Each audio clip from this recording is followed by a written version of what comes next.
नमस्कार दोस्तों आज हमारा विषय है अमर कल्याणकारी और पूर्ण समर्थ।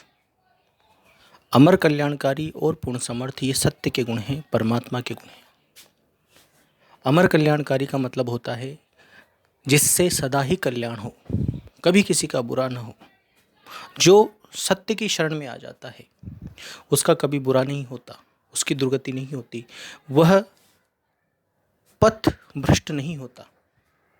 आप किसी भी चीज़ में चले जाएंगे, वहाँ से आप पथ भ्रष्ट हो जाते हो, उस मार्ग को आप छोड़ भी सकते हो, लेकिन परमात्मा एक बार हाथ पकड़ ले आपका, उसके बाद आप पथ भ्रष्ट नहीं होते। अन्यथा जगत की, संसार की, अन्य सृष्टियों की या अनंत सृष्टियों की कोई सी भी भक्ति पकड़ लीजिए, कोई भी साधना पद्धति पकड़ लीजिए, निश्चित ही आप पथ भ्रष्ट हो जाओगे। लेकिन शाश्वत के साथ ऐसा नहीं होता, अमर के साथ ऐसा नहीं होता, सत्य के साथ ऐसा नहीं होता। एक बार सत्य के पथ पर चल पड़े आप, तो आप कभी भ्रष्ट नहीं होंगे। यह है परमात्मा की समर्थता, यह है परमात्मा की कल्याणकारिता। अन्य साधना पद्धतियों में आपको बहुत ही बुरे दौर से भी गुजरना पड़ सकता है, आपको दुख, दर्द और दुर्गति का सामना भी करना पड़ सकता है। और किसी भी पंथ धर्म में चले जाइए आप, वहाँ सबसे पहले आपको एक पूरी इबारत पढ़ाई जाएगी कि ऐसा ऐसा करोगे तो आपकी दुर्गति हो जाएगी। परमात्मा आपसे हाथ छुड़ा लेगा, आपका गुरु आपसे हाथ छुड़ा लेगा, आपको नरक में ढकेल दिया जाएगा, ऐसे ऐसा नरक में डाल दिया जाएगा जहां आपकी दुर्गति पे दुर्गति होती चली जाएगी। आपको गहरे से गहरा डराया जाता है। लेकिन परमात्मा की अगर हम बात करते हैं तो परमात्मा ऐसा नहीं है, वह अमर कल्याणकारी है, उससे कल्याण ही होता है, इसीलिए उसको अमर कल्याणकारी कहा है। उसमें ड्यूलिटी नहीं है, द्वैत बिल्कुल भी नहीं है। जैसे सुख के साथ दुख है, ये द्वैत है, लेकिन कल्याणकारिता में द्वैत नहीं है, सदैव कल्याण ही होगा। यहां तुम तुम्हारा शरीर लेकर खड़े हो, इस शरीर के जीने के लिए भी कई जीवों का नुकसान हो रहा है। यहाँ कोई अगर सुखी है तो उसकी वजह से बहुत सारे लोग दुखी हैं, बहुत सारे जीव दुखी हैं, तभी वो सुखी है। मतलब यहाँ पर अगर कोई जीव सुख पाता है तो उसकी वजह से कई जीव दुख पाते हैं, और उसी दुख पर खड़े होकर एक जीव सुख पाता है। लेकिन जैसे ही हम परमात्मा की शरण में आते हैं तब खेल बदल जाता है, तब आपसे किसी का बुरा नहीं हो रहा होता है। ये एक बहुत ही अजीब बात है, बहुत ही मिरेकुलस बात है, चमत्कारी बात है कि जब आप परमात्मा की शरण में आते हैं तो जो अन्य जीव भी आपसे जुड़ते हैं उनका भी बुरा नहीं होता, आपके शत्रुओं का भी बुरा नहीं होता, बल्कि शत्रु खत्म तो होते हैं आपके, लेकिन वह नष्ट नहीं होते, बल्कि उनकी शत्रुता मित्रता में बदल जाती है, या उनकी शत्रुता न्यूट्रलिटी में बदल जाती है। जरूर नहीं कि वो आपके मित्र बन जाएं, लेकिन वो शत्रु भी नहीं रहेंगे आने वाले समय में। यह कल्याणकारिता है परमात्मा की। परमात्मा सदैव कल्याणकारी होता है, वह कभी भी आपको ही नहीं, आपसे जुड़े लोगों का भी नुकसान नहीं करता। लेकिन जब भी आप अन्य साधनाओं की बात करेंगे तो यहाँ पर खेल ही उल्टा हो जाता है। यहाँ पर आपको डराया धमकाया जाता है। पहले तो आपको साधना के नाम से, गुरु के नाम से, इष्ट के नाम से डराया धमकाया जाता है कि आपने अगर ऐसा नहीं किया, इन पद्धतियों पे नहीं चले तो आपका ये नुकसान हो जाएगा, वो नुकसान हो जाएगा। बल्कि परमात्मा आपको सदैव सही मार्ग पर ही चलाता है, क्योंकि हमारे मस्तिष्क में जो पहले विचार आते हैं, वह विचार, वह इंस्पिरेशन, वह प्रेरणा ही सही आती है। तो आप पथभ्रष्ट होते ही नहीं परमात्मा की शरण में आने के बाद। पथभ्रष्ट होने का दायरा तब खड़ा होता है जब आप असमर्थ से जुड़ते हो, समर्थ से नहीं। जब समर्थ से जुड़ गए तो पथभ्रष्ट होने का सवाल ही पैदा नहीं होता, क्योंकि समर्थ तो समर्थ है, हर चीज में समर्थ है वो। तो आपकी बुद्धि को भी हमेशा सही मार्ग पर रखेगा, आपको विचलित नहीं होने दिया जाएगा। यही समर्थ की निशानी है। अगर आप विचलित हो रहे हो तो समझिए अभी समर्थ से नहीं जुड़े आप। अगर आप कल्याणकारी मार्ग पर, कल्याणकारिता से आपका जीवन नहीं गुजर रहा, आपके जीवन में कल्याण नहीं हो रहा, तो समझिए अभी आप समर्थ से, उस सत्य से, उस परमात्मा से नहीं जुड़े। परमात्मा से जुड़ने का बहुत ही आसान डायग्नोसिस यही है कि हम टेस्ट कैसे करें कि हम जुड़े या नहीं जुड़े। आपके जीवन में कल्याण का मार्ग प्रशस्त हो जाता है। समर्थ के हाथों में आपकी बागडोर आ जाती है। अनंत सृष्टियों में शैतान और भगवान ये दो हैं और दोनों एक दूसरे के परिपूरक हैं। परिपूरक का मतलब शैतान है तो भगवान है, भगवान है तो शैतान है। दोनों एक दूसरे से मिले हुए हैं। शैतानी ताकत है इसीलिए भगवानी ताकत है, डिवाइन है इसीलिए डेविलिज्म है। कुछ लोग भगवान की पूजा करते हैं, कुछ लोग शैतान की पूजा करते हैं। दोनों को ही फायदा मिलता है, लेकिन किस तरह का फायदा मिलता है? 100 रुपये का फ़ायदा देके 500 रुपये ले लिए जाते हैं, इस तरह का फ़ायदा मिलता है। जब आप मजबूरी में होते हो, जब आप परेशानी में होते हो, तब आप किसी भगवान को या शैतान को पुकारते हो, तंत्र मंत्र सिद्धियाँ करते हो, टोने टोटके करते हो, ब्लैक मैजिक करते हो, या जो भी तरीका आप अपनाते हो, अगर सही तरीके से अपना लेते हो तो उसका लाभ मिलता है। लाभ कैसे मिलता है? जैसे कोई परेशानी जिससे आप मजबूर हो, जिस परेशानी से आप पीड़ित हो, उस परेशानी को दूर कर दिया जाता है, लेकिन आने वाले समय में उससे 10 गुना परेशानी आपको दे दी जाती है। तो ये जो लोग हैं, शैतान और भगवान, ये कल्याणकारी नहीं हैं। इनसे हमेशा सदा आपको नुकसान होता रहेगा। निश्चित ही इनकी पूजा करके, सही तरीके से पूजा करके लोगों ने बड़े बड़े पद भी प्राप्त किए हैं, अगर सही विधि आपको मिल जाती है तो। लेकिन उस पद के बाद उनकी दुर्गति हो जाती है। तो दुर्गति इनकी साधना करने से होती है। आपको उनकी पूर्ण गुलामी में रहना पड़ेगा, और ऐसी गुलामी वो करवाते हैं जो आपके लिए असहनीय होती है। बहुत सारे कल्ट चल रहे हैं वैश्विक तल पर, जिसमें कई लोग शैतान की पूजा करते हैं। शैतान का मतलब होता है ब्लैक मैजिक करना, तंत्र मंत्र करना, टोटके करना, पिशाच की पूजा, भूत की पूजा, जिन्न की पूजा, ये सब शैतानी पूजाएं हैं। और भगवानी पूजा, देवी देवताओं की पूजा, या कोई अच्छी शक्तियों की पूजा, जिनको हम अच्छी शक्तियां मानते हैं, शुद्ध शक्तियां मानते हैं, वो शुद्ध शक्तियां हैं इसीलिए अशुद्ध शक्तियां मौजूद हैं, वरना शुद्ध शक्तियों का कोई मतलब ही नहीं रहे। दुख है तभी तो सुख है, अगर दुख होता ही नहीं तो सुख का कोई मतलब नहीं होता। इसलिए शैतान और भगवान दोनों एक दूसरे के परिपूरक हैं। तो विश्व के अंदर बहुत सारे कल्ट चल रहे हैं, और जिनमें बहुत बड़े बड़े लोग शामिल हैं, जिनके पास बहुत बड़ी बड़ी ताकतें हैं, बहुत बड़े बड़े बिजनेसमैन हैं, बहुत बड़े बड़े पॉलिटिशियन हैं, बहुत बड़े बड़े ताकतवर लोग हैं। वो इन कल्ट से जुड़े हैं और उनको वहाँ से शक्तियाँ भी मिलती हैं, लेकिन उनकी फिर दुर्गति तैयार है, बहुत गहरी दुर्गति तैयार है, क्योंकि वो शक्तियाँ देती हैं तो बहुत ज़्यादा छीन लेती हैं।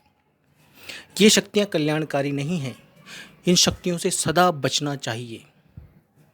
ये शक्तियाँ आपको गुलाम बनाने के लिए किसी भी हद तक जा सकती हैं, और जब वो आपसे गुलामी करवाती हैं, आपको फ़ायदा देने के बाद, वो इतना असहनीय होता है कि जीव चिल्लाता है, तड़प जाता है, लेकिन उसको छुड़ाने वाला कोई नहीं होता, क्योंकि पहले ही वह आपको फ़ायदा दे चुके होते हैं। तो ऐसी शक्तियों से कोई फ़ायदा मत लीजिए, बहुत डरिए ऐसी शक्तियों से, चाहे भगवानी शक्तियाँ हों, चाहे शैतानी शक्तियाँ हों। और अवतार भी इन्हीं शक्तियों के आते हैं, कभी शैतानी अवतार आते हैं, कभी भगवानी अवतार आते हैं। सत्य का कभी कोई अवतार नहीं होता, और सत्य ही एक ऐसा है जिससे भगवानी और शैतानी शक्तियाँ दूर रहती हैं, कोसों दूर रहती हैं, और काम करती हैं अगर उस व्यक्ति के लिए जो सत्य साधक है, तो उसके हित में काम करती है, उसकी सहजता के लिए काम करती है, उसके अहित में वो कभी काम कर ही नहीं सकती, क्योंकि वह कल्याणकारी परमात्मा से जुड़ चुका है, समर्थ परमात्मा से जुड़ चुका है। और समर्थता का मतलब क्या होता है वो मैं अब बताऊंगा आपको। कोई एक साधु था, अपने आप को बहुत ही सिद्ध बताता था। ये झूठी कहानी है, बस समझाने के लिए मैं आपको बता रहा हूँ समर्थता का मतलब क्या होता है। ऐसी बहुत सारी कहानियाँ हैं, धीरे धीरे आपको पता चलेगी। उसको कुछ लोग पकड़ कर ले गए, पकड़ कर ले जाने के बाद उसको जेल में डाल दिया। जेल में डालने के बाद उसने शेर का रूप ले लिया, तो वो डर गए। जिन्होंने उसे जेल में डाला वो डर गए, और डरने के बाद उसे छोड़ दिया। तो आपको ये कहानी सुनकर लगेगा कि वहाँ क्या समर्थ कहानी है, कितने समर्थ था वो साधु। ये समर्थ नहीं, ये मस्करी है। समर्थ हमेशा शांत और ठहरा होता है। जो इस तरह के कारनामे होते हैं वो समर्थ के नहीं होते। समर्थ तो पहले से ही ऐसी परिस्थितियों को टाल देता है। ऐसी स्थिति ही खड़ी नहीं होती कि आपको कोई पकड़ के ले जाए, जेल में डाल दे और आपको शेर बनना पड़े। ये मस्करियां हैं, ये झूठापन है। आपको मूल से ही बचा लिया जाता है।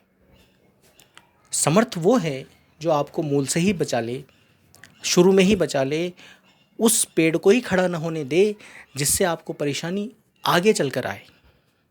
ये समर्थ होता है। इसीलिए वो शांत होता है, क्योंकि आप पूरा जीवन निकाल दोगे और आपको पता चलेगा आपके जीवन में कोई विपदा ही नहीं आई। और विपदा नहीं आई तो अगर आप ये देखना चाहो कि मेरे जीवन में कोई विपदा आए, कोई मुझे मारने पीटने आए, मेरे साथ कोई बहुत बड़ी विपदा आए और मैं उससे बच जाऊं, तब आप समर्थ को समर्थ मानते हो। लेकिन ऐसा नहीं है।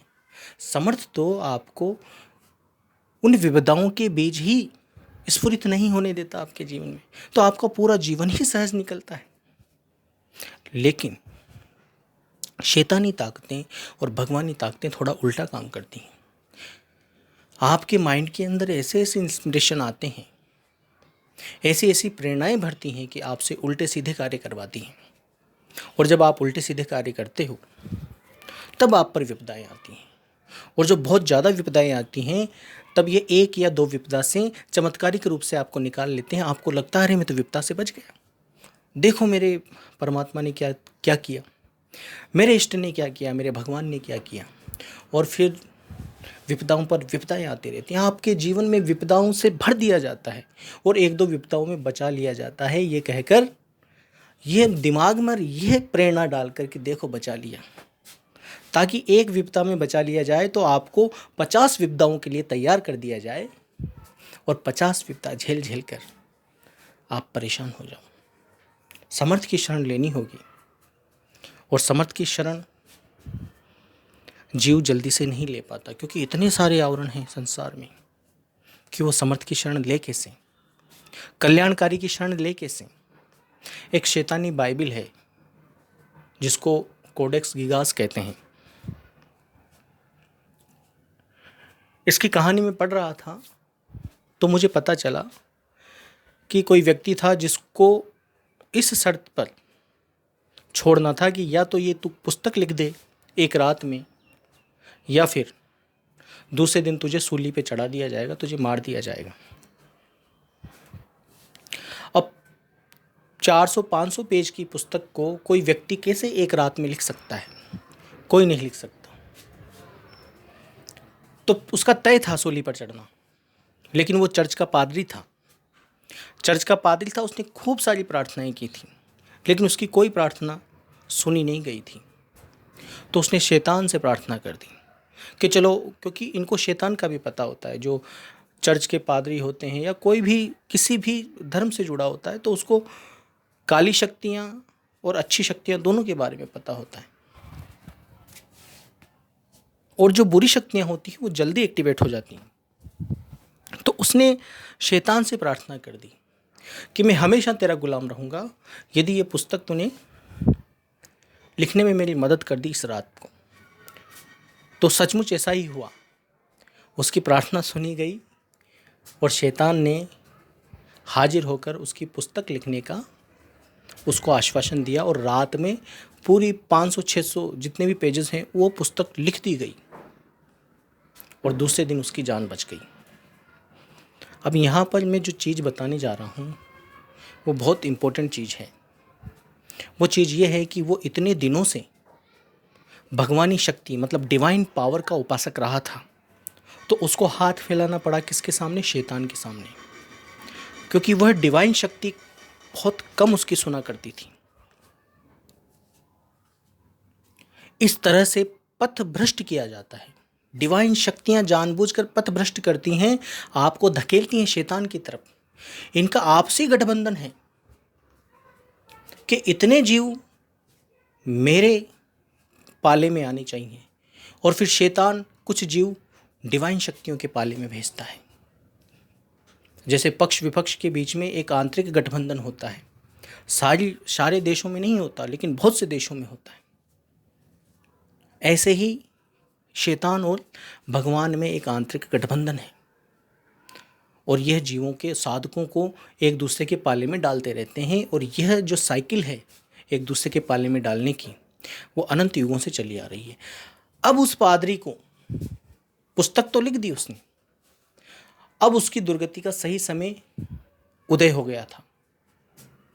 उसने कह दिया था कि मेरी पुस्तक लिखवा दे, मैं सदा तेरा गुलाम रहूँगा। और उसने उसकी गुलामी स्वीकार की, शैतान की, दैत्य की, राक्षस की गुलामी स्वीकार की। और जब गुलामी स्वीकार की तो निश्चित ही उसका जन्म और आने वाले जन्म पूर्ण दुर्गतियों में गुजरेंगे। कई लोग ऐसे कल्ट में जाकर इन शक्तियों का इस्तेमाल तो कर लेते हैं, लेकिन ये शक्तियाँ बहुत खतरनाक होती हैं, एटम बम से भी ज़्यादा खतरनाक होती हैं। शुरू में ये फ़ायदा ज़रूर देती हैं ताकि आप जुड़ सको उस लालच में आकर। जैसे बंदर को एक केला दिखाया जाता है और वह केला पकड़ लेता है मुट्ठी में, और फिर वह अपनी मुट्ठी को निकाल नहीं पाता लालच के कारण, और वो फिर फंसा ही रह जाता है, और फिर असली दुर्गति उस केले की वजह से उसकी शुरू होती है। ऐसे ही शैतानी और भगवानी ताकतों से जब हम जुड़ते हैं तो थोड़े थोड़े फल और जो हमको शुरू में मिलते हैं उनसे फिर हमारी दुर्गति शुरू हो जाती है। आगे चल के वह कितना बड़ा वृहद पेड़ खड़ा हो जाएगा दुर्गति का हमारा, हमको पता भी नहीं चलता। और इन्हीं दुर्गतियों के शिकार होकर हम शापित होते हैं कई जन्मों में। कई जन्म में हमको जन्मों जन्मांतरों में दुख के दुख मिलते चले जाते हैं, और ये सब फिक्स है होने में। लेकिन मेरे बताने का नज़रिया, मेरे बताने की वजह यह है कि इन सब दुखद, दुर्गतिपूर्ण, अकल्याणकारी चीज़ों से निकलिए, उससे जुड़िए कि कभी तुम पथभ्रष्ट होंगे ही नहीं, और सीधा कल्याण ही होगा तुम्हारा, और अंत में मुक्ति ही मिलेगी। उस सत्य से जुड़िए। और कोई शैतानी ताकत और कोई भगवानी ताकत की औकात नहीं, हिम्मत नहीं, उसकी शक्ति नहीं कि आपका नुकसान कर सके। आपका सहयोग ही करेंगी वो, क्योंकि उनको भी मुक्ति चाहिए। जब आप सत्य से जुड़ते हो तो ये शक्तियाँ, ये सारी शक्तियाँ हमारे इर्द गिर्द ही हैं, सूक्ष्म रूप से हमारे इर्द गिर्द ही हैं। लेकिन जब हम इनका आवाहन करते हैं, इनकी पूजा करते हैं, तब ये एक्टिवेट हो जाती हैं। बिना आवाहन के ये हमारे नज़दीक नहीं आती। लेकिन जब हम सत्य के उपासक होते हैं तो इनको भी थोड़ा थोड़ा सत्य का आभास होता है। इनको कृपा व कल्याणकारी वाइब्रेशंस इनके पास जाने लगते हैं, और ये हमारा सहयोग करने लगते हैं। लेकिन सहयोग करती तो हैं, लेकिन वो सहयोग हमने मांगा नहीं, इसलिए वह बदले में हमसे गुलामी नहीं ले सकती। लेकिन जो लोग इनका आह्वान करते हैं उनसे बदले में एक डील होती है, इनकी गुलामी की, शरण की, स्लेवरी की, कि आपको गुलाम बनकर रहना पड़ेगा इनका। शरणागत इसी को कहते हैं। सत्य शरणागत इन समस्त शरणागतों से बिल्कुल अलग है। हमें उसी सत्य शरणागत से जुड़ना होगा, क्योंकि जीव को सदैव चाहे कम खाने को मिले, लेकिन अच्छा खाने को मिले जो हमारे लिए सही हो, तो हमारा जीवन निकले, यही जीवन जब तक हमको मुक्ति न मिले, जीवन कल्याणकारी रूप से निकले, सहज रूप से निकले। क्योंकि अनंत जन्मों से परेशानियों से जीव गुजरता आ रहा है, और जाने अनजाने में व्यक्ति चाहे शैतान की और भगवान की पूजा करे न करे, लेकिन जाने अनजाने में इनका आह्वान कर ही लेता है। इसके ऊपर भी मैं एक ऑडियो बनाया हुआ है और मैं बना रहा हूँ, जिसको कहते हैं बलात् सुमिरन, फोर्स्ड सुमिरन। आपको जबरदस्ती आपकी इंद्रियों से, आपके मस्तिष्क से गलत सुमिरन करवाया जाता है, चिंताओं का, परेशानियों का, विपदाओं का वो बीज डाल दिया जाता है, और निरंतर बार बार वह माइंड में रिपीट होता है आपके। ये कौन करवा रहा है आपसे? कौन सी शक्तियां हैं जो आपको पेन दे रही हैं, दुख दे रही हैं, पीड़ा दे रही है आपके अंदर ही अंदर? और जब आप वजह ढूंढने निकलते हो तो किन्हीं किन्हीं लोगों की तो कोई वजह भी नहीं होती, तो भी दुख में तड़प रहे होते हैं। मानसिक दुख, शारीरिक दुख। और कई लोगों के पास वजह न होते भी वजह बना लेते हैं दुख की। ऐसा क्यों होता है? आपका मस्तिष्क चाहते हुए भी, सब समझते हुए भी, ज्ञान का भंडार होते हुए भी, अलग अलग ज्ञान उपलब्ध हैं आज आपको सारी समझ है कि ये सब कुछ बेकार है, फिर भी वो बलात् सुमिरन आपको दुखी किए जा रहा है। वो फोर्स्ड आपके माइंड के अंदर जो रेपिटेशंस हैं वो आपको परेशान किए जा रहे हैं। उनसे निकलने का एक ही तरीका है, परमात्म महिमा, मन के अंदर परमात्म महिमा हो। और मैं बहुत पहले से कहता आ रहा हूँ, ये परमात्मा के गुणगान मन के अंदर करो। अगर परमात्मा को आप फील नहीं कर पाते तो पहले गुणगान करना शुरू करो, उसकी महिमा करना शुरू करो, उसके गुणों का गुणगान मन के अंदर करो। उससे एक एटॉमिक पावर क्रिएट होगी, कल्याणकारी पावर क्रिएट होगी आपके अंदर, और ये शक्तियाँ फिर आपका सहयोग ही करेंगी। फिर आपसे बलात् सुमिरन कोई नहीं करवाएगा, क्योंकि आपने उस सत्य का सुमिरन चालू कर दिया, आपने उस सत्य की महिमा चालू कर दी अपने मन के अंदर। परमात्मा मनोतीत है, लेकिन मनोतीत तभी तो हो पाओगे जब मन पर पैर रख दोगे। तो मन पर पैर रखा जाता है परमात्मा महिमा से, शुरू यहीं से होता है। क्योंकि आपके अंदर बुद्धि है, और बुद्धि आपको पकड़ने के लिए बहुत सक्षम है। आपको गुलाम बनाने के लिए ये बुद्धि आपका जेल खाना है। ये बुद्धि से ही आपको पकड़ा जाता है। बुद्धि आपके लिए सहयोगी नहीं है। आप सोचते हो बुद्धि मेरे लिए सहयोगी है, नहीं। बुद्धि आपको फंसा देती है उस बंदर के भांति, या तो भगवानी ताकतों में या शैतानी ताकतों में, दोनों में से एक में पक्का उलझाती है। और इस संसार के 100% जीव, 100%, क्योंकि अगर मैं 99.99 भी कहूँगा तो वो भी कम हो जाएगा, मैं 100% कहूँगा। 100% इसलिए क्योंकि सत्य से बहुत कम लोग जुड़ते हैं। नाम सत्य का लेंगे, उसका नाम अलख अगम भी कह देंगे, उसको सर्वशक्तिमान भी कह देंगे, उसको सर्वव्यापी भी कह देंगे, और फिर बाद में आपको शैतान से जोड़ देंगे, काल से जोड़ देंगे, और आप फिर फंस जाओगे। तो जो समर्थ परमात्मा होता है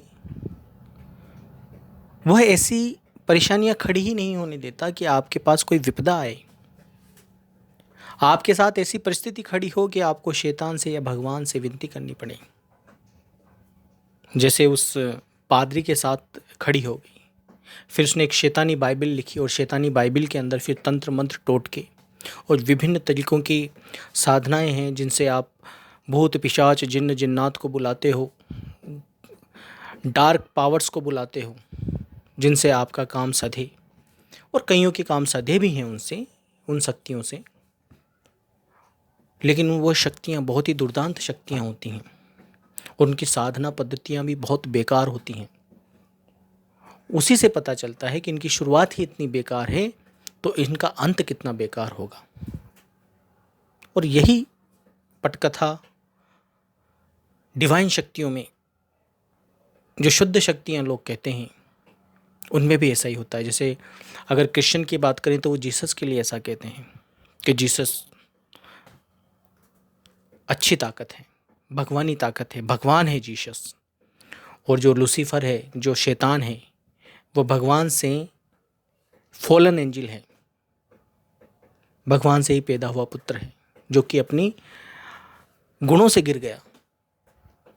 तो यहीं से आपको समझ में आ जाएगी बात कि ये दोनों एक दूसरे के परिपूरक हैं और दोनों के ही अवतार होते हैं। दोनों ही अपनी सत्ता को कायम करने के लिए आते रहते हैं और आते रहेंगे। और दोनों ही अपने फॉलोवर्स का नुकसान करते हैं।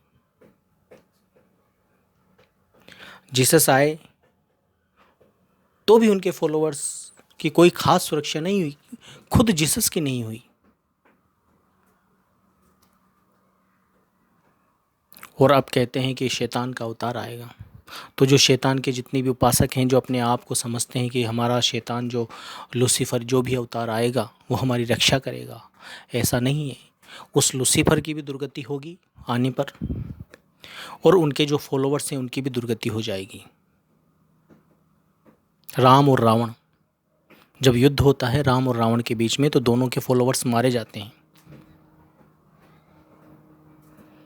और दोनों ही अंत में दुर्गति को प्राप्त होते हैं। तो कहने का मतलब ये है, बचता कौन है?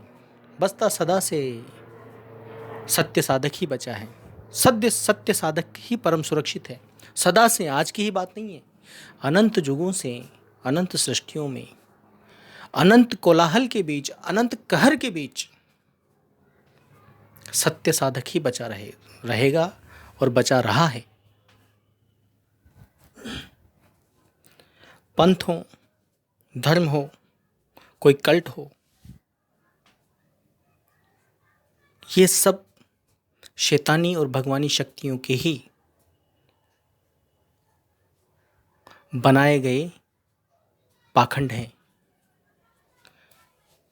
उन्हीं तक पहुंचने के ये रास्ते हैं।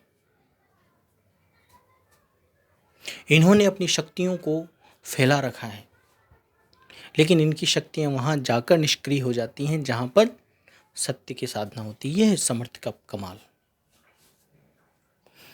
और जब आप सत्य की साधना करते हो, परमात्मा से जुड़ते हो, तो ये जो गलत ताकतें हैं उनके जीव भी आपसे आकर्षित होना शुरू हो जाते हैं, और जो सही ताकतें हैं उनके जीव भी आपसे आकर्षित होना शुरू हो जाते हैं और आपसे मित्रवत व्यवहार करते हैं, और वह भी आपके सहयोग की कामना करते हैं। वो तो सहयोग देते ही हैं आपको, अशर्त सहयोग देते हैं।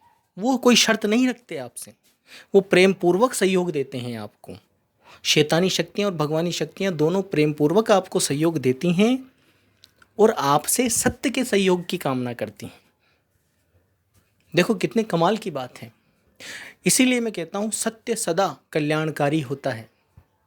अब इन गधों ने इतने पैमाने खड़े कर दिए हैं, कहते हैं तुम्हारी दुर्गति हो जाएगी, तुम ऐसा नहीं करोगे तो ऐसा हो जाएगा, नरक में डाल दिया जाएगा, तेल के कढ़ाई में भुना जाएगा, ऐसा कि करा जाएगा, वैसा करा जाएगा। गुरु की बात नहीं मानी तो तुमको अनंत जन्मों तक, यहाँ तो इन्होंने कमाल ही कर दिया, अनंत जन्मों का उसको जेल दे दी। इतने बड़े अहंकारी खड़े हैं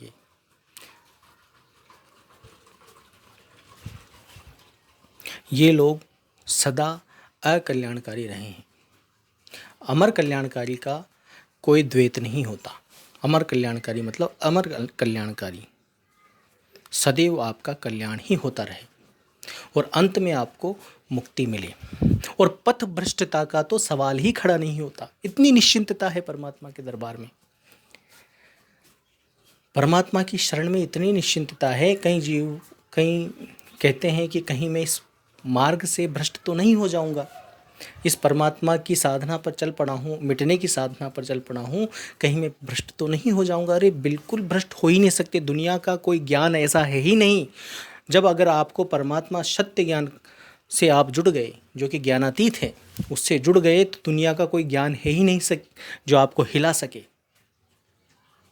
अनंत ब्रह्मा विष्णु महेश आ जाएं, अनंत शक्तियाँ आ जाएं, तो भी आपको टस से मस नहीं कर सकती, क्योंकि आपकी बुद्धि का कंट्रोल उस सत्य के पास आ गया है। अब इंस्पिरेशन, जितनी भी प्रेरणाएं आएंगी, जितने भी विचार आएंगे आपके, वो सत्य प्रेरित होंगे, वो सत्य से सिंक्रोनाइज्ड होंगे, वो परमात्मा से सिंक्रोनाइज्ड होंगे। मतलब आप सत्य से संचालित होने लगते हो, परमात्मा से संचालित होने लगते हो।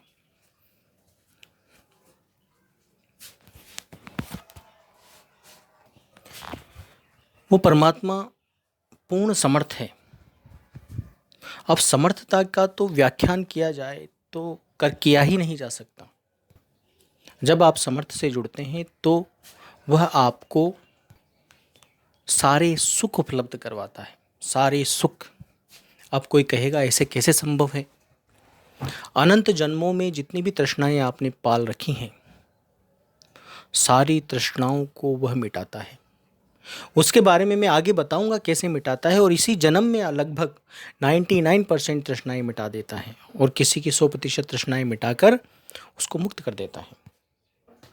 और मैं ये वैज्ञानिक तरीके से बताऊंगा कि किस तरह से वो आपको सारी तृष्णाएं मिटाता है। अगर आपके राजा बनने की भी तृष्णा है, तो आपको 1000 जन्म का राजा एक पल में बनाकर सारे सुख, 1000 जन्म के सारे सुख देकर दूसरे पल में वापस यहीं ले आता है, तृष्णा मिटाकर आपकी। प्रैक्टिकली वह आपकी सारी तृष्णाओं को मिटाता है, आपको सारे भोग देता है, सहज भोग देता है, सारे सुख देता है। जितनी भी संपन्नताएं, समृद्धि हो सकती हैं अनंत सृष्टियों में, सारी संपन्नताओं को और सारी समृद्धियों को आपको चखाता है।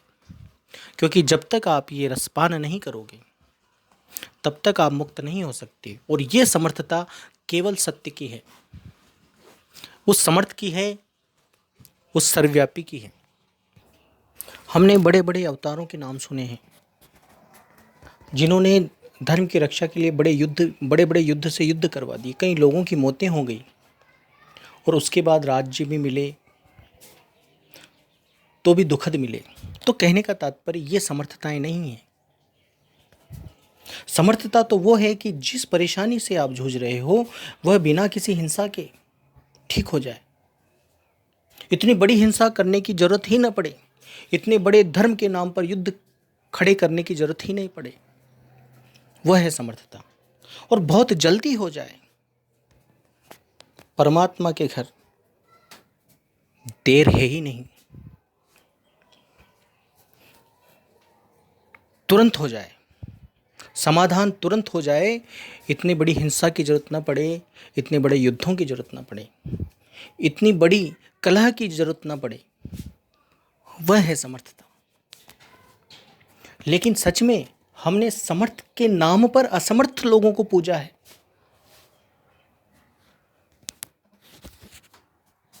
उन्हीं के बड़े बड़े व्याख्यान किए हैं, उन्हीं की महिमाएं की हैं। इसीलिए उनकी महिमा करने के बावजूद भी लोग 40-40, 50-50 साल तक,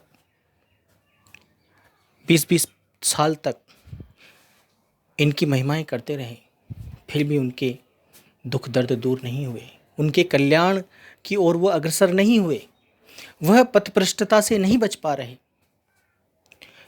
परमात्मा की शरण में आना है तो पूरी ऑनेस्टी से आना पड़ेगा, पूरी ईमानदारी से आना पड़ेगा। ऐसा नहीं एक पैर उस वहाँ रखा हुआ है पंथ में और एक पैर यहाँ सत्य पे रखा हुआ है। सत्य को ठग नहीं सकते, क्योंकि सत्य की एक बात है, जब वो आपके ड्यूज क्लियर करता है। जैसे आप पर 10 करोड़ का कर्ज है, यह मैं एक एग्जाम्पल दे रहा हूँ। तो ऐसा नहीं है कि पहले वो 10 रुपये उतारेगा आपके कर्ज की, नहीं, वो तो समर्थ है। जब उतारेगा तो पूरे 10 करोड़ 1 सेकंड में उतार देगा आपकी। पूरा जो भी ड्यूज है आपका, जो भी कर्ज है, सारा 1 सेकंड में उतार देगा। लेकिन पहले उसका होना पड़ेगा। जब तक आप उसके नहीं होते, तब तक उसका कदम भी नहीं बढ़ता आगे। तुम्हारे मस्तिष्क के अंदर, अनकॉन्शियस माइंड से लेकर कॉन्शियस माइंड तक, क्या क्या विचार और क्या क्या कितनी ऑनेस्टी है, कितनी ईमानदारी है परमात्मा के प्रति आपके हृदय में, वो सब जानता है। जैसे ही आप पूर्ण ईमानदार हुए, समझ लिए उसके हो गए। लेकिन अभी ईमानदारी बाकी है आपकी, कहीं ना कहीं खोट है उससे जुड़ने में। वह खोट पूरा होने दो, उसको निकालो, एक दिशा में रहो, केवल परमात्मा से जुड़ो। ढोंगी लोगों से जुड़ने की कतई आवश्यकता नहीं है। इन ढोंगियों को देख लो आप, ये खुद परेशान है बेचारे। इनके ग्रंथ उठाकर देखो, असमर्थताओं से भरे पड़े हैं। जो खुद कह रहे हैं कि मैं असमर्थ हूं, मेरी असमर्थता की वजह से ये हो गया। युद्धों पर युद्ध हो रहे हैं, कत्ले आम हो रहे हैं। भगत परेशानियां पाकर रो रो कर टूट चुका है। उसके बाद उसकी मनोकामनाएं पूरी होती हैं, और मनोकामनाएं पूरी होने के बाद एक चीज़ की मनोकामना पूरी हुई और दूसरी परेशानियां फिर खड़ी हो गई। और कभी कभार तो ये शक्तियां खुद आपके जीवन में परेशानियां लेकर आती हैं और उस परेशानियों को दूर कर देती हैं। आपको लगता है चमत्कार हो गया, लेकिन ऐसा नहीं होता। ये तो ऐसा है, इसको कहते हैं ठगी। कैसे? जैसे कोई वस्तु है जिसका मूल्य है 10,000 और उस वस्तु को आपको 1,00,000 रुपए में दे दी जाती हैं, जो कि आसानी से आपको दूसरी जगह वह 10,000 में मिल जाती। लेकिन आपको विश्वास की वजह से आपने वो 1,00,000 ले ली, क्योंकि आपको ऐसा लगा कि यह व्यक्ति ठीक है, ये गलती नहीं करता, इसलिए आपने विश्वास करके उसको 10,000 की वस्तु 1,00,000 में ले ली। अब होता क्या है? अब होता यह है, आपको पता चलता है उसी दिन कि मुझे तो ठग लिया गया। अब आप परेशान होकर लड़ाई झगड़े करते हो, बहुत कलह होती है, आपसी झगड़ा होता है, और उस झगड़े से निपटने के लिए आप वहाँ की ताकतों को भी इस्तेमाल करते हो, सरकारों को इस्तेमाल करते हो, वहाँ के न्यायालय को इस्तेमाल करते हो, और 2 से 3 साल बाद आपको न्याय मिलता है। वह जो 10,000 की चीज़ थी उसके 90,000 रुपये आपको वापस करवा दिए जाते हैं। मतलब 10,000 की चीज़ आपके घर में 10,000 की आ गई। अब जो इस 2-3 साल के बीच में जो आपके कलह हुई, झगड़े हुए, न्यायालय में गए, परेशानियां झेली, उन सब परेशानियों को झेलने के बाद आपको रिजल्ट क्या मिला? रिजल्ट ये मिला कि पास वाले से आप 10,000 में खरीद लेते तो इतनी विपदाएं, इतनी परेशानियां और 2 साल की परेशानी आपको उठानी नहीं पड़ती। लेकिन आपको एक राहत मिल गई। 2 साल बाद आपको लगा, वाह, न्यायालय ने मेरा न्याय कर दिया। ऐसे ही ये देवी देवता लोग हैं। पहले आपके जीवन में परेशानी खड़ी करते हैं, परेशानी खड़ी हो जाती है, उसके बाद 1-2 साल आपको तड़पने देते हैं उस परेशानी में, और उस परेशानी में तड़पने के बाद उस परेशानी को दूर कर देते हैं। मतलब जहाँ से चले वापस वहीं आ गए। रिजल्ट क्या निकला? रिजल्ट निकला वो परेशानी, वो 2 वर्ष की परेशानी आपकी गलत साधनाओं ने आपको दे दी।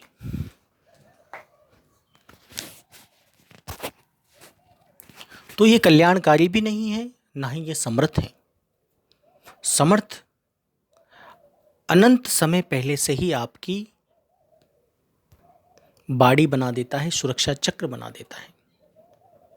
जैसे ही आप समर्थ की शरण में आते हो तो आगे आने वाले अनंत परेशानियों को तो मिटाता ही है, और जो परेशानियां आपके आगामी समय में खड़ी होने वाली हैं उनको समूल नष्ट कर देता है। वो परेशानियां आकर दिखती ही नहीं,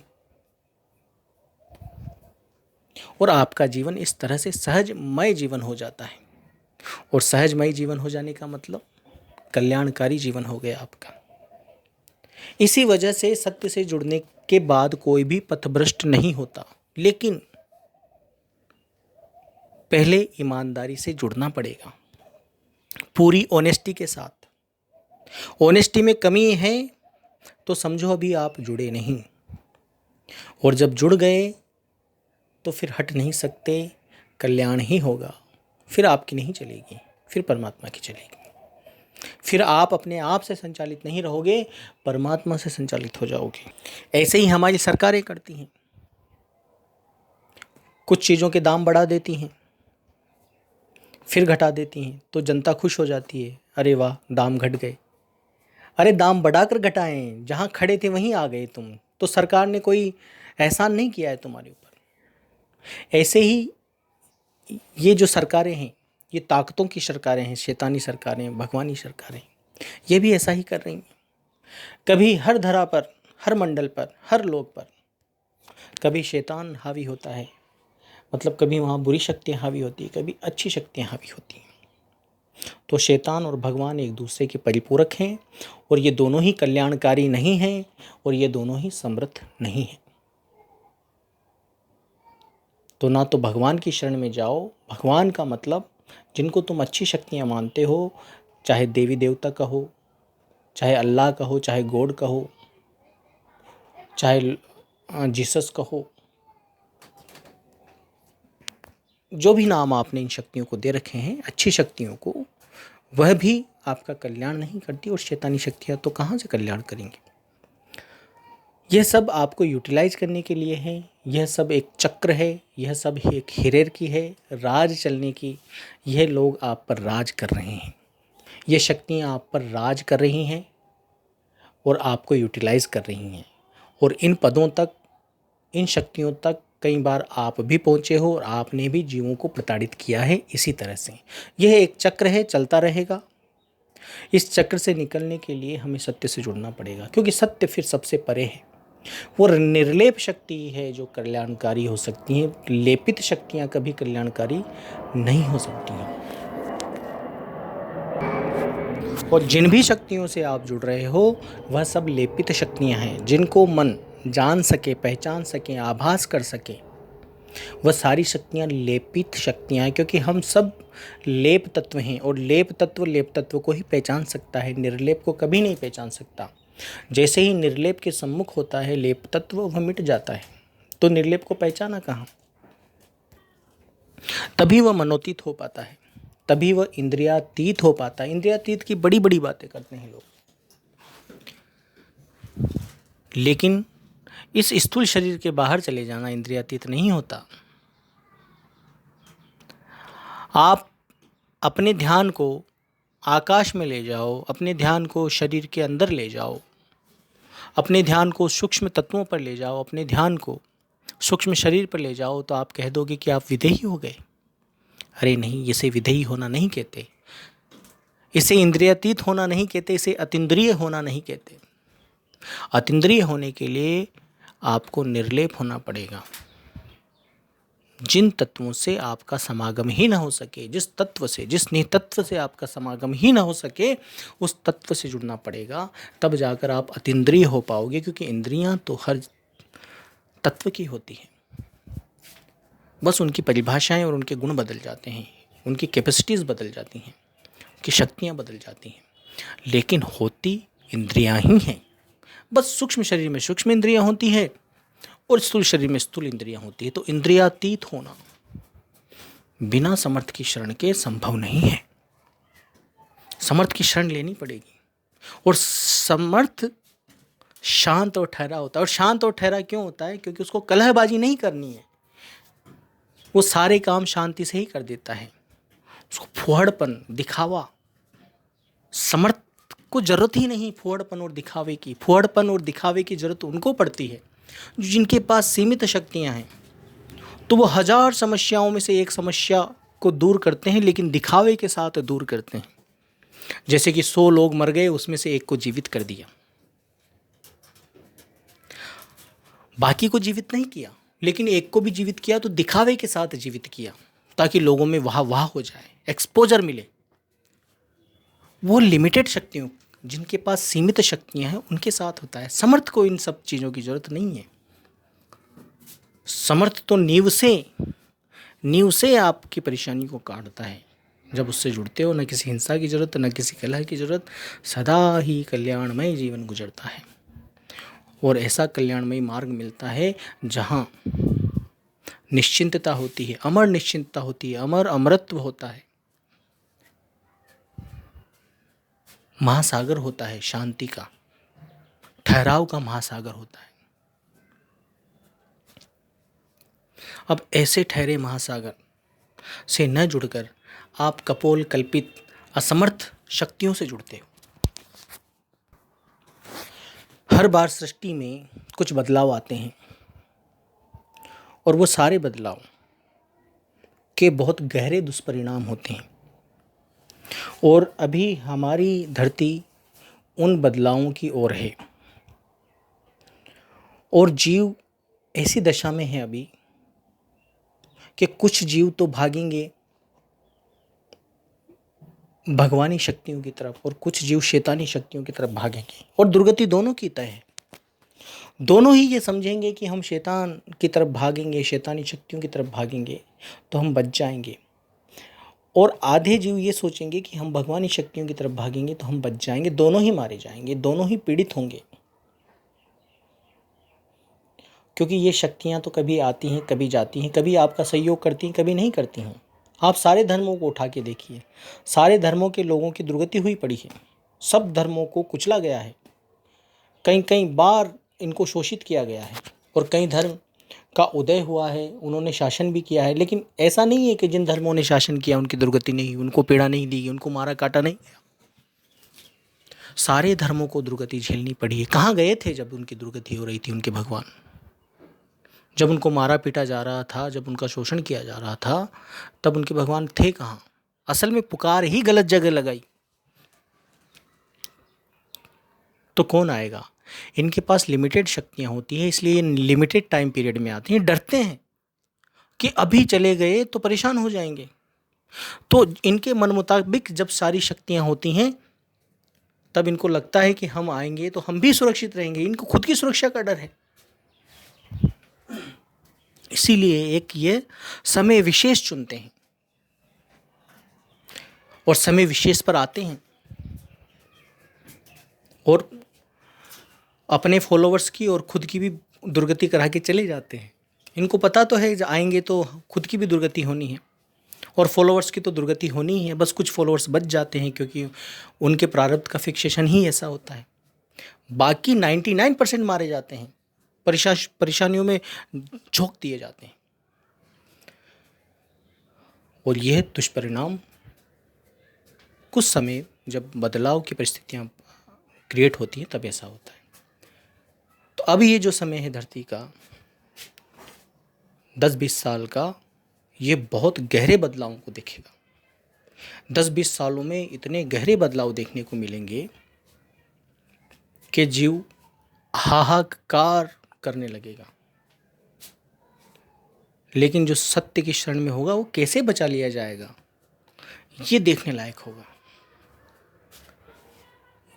और ये गिने चुने लोग होंगे सत्य शरण में, गिने चुने लोग, और जो होंगे वो आसानी से बच जाएंगे। वो समझो कि परमात्मा की ही गोद में है, उनको कोई शक्ति परेशान नहीं कर सकती। तुम्हारे पास भी एटम बम फूट जाए तो भी तुम बच जाओगे, इतना समर्थ है परमात्मा।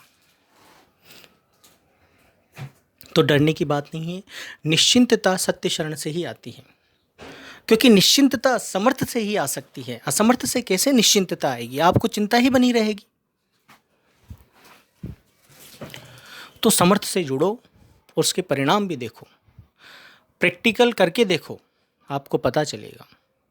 जब तक हम प्रैक्टिकल करके नहीं देखते तब तक हमको पता नहीं चलता। लेकिन पहले अपने आप को डायग्नोसिस कर लेना, अपने आप को टेस्ट कर लेना, आप कितने ईमानदार हैं।